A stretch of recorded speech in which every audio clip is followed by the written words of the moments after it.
Unit 7. Can't you read? It says etiquette. The word etiquette has long been used in the English language. The origin of the word may surprise you.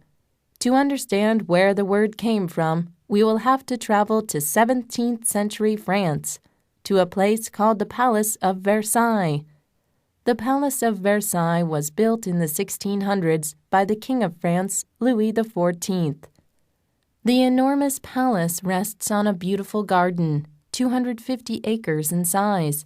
Being one of the most expensive palaces, every room was beautifully decorated and no expense was spared in providing every comfort.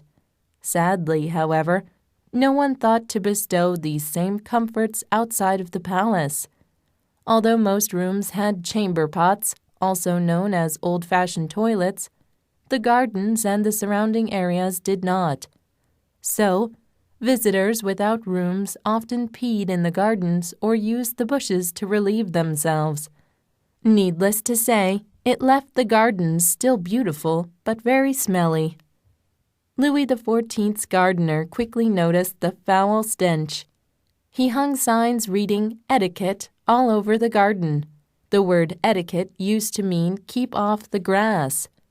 Later, the definition of etiquette expanded to include the written rules for court gatherings that told guests how they should behave and where they should stand.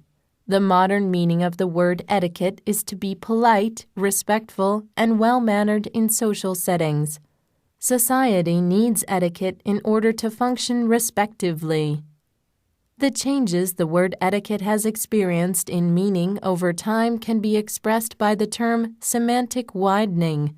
Semantic widening refers to a process in which a word develops to a more generalized meaning than it was previously.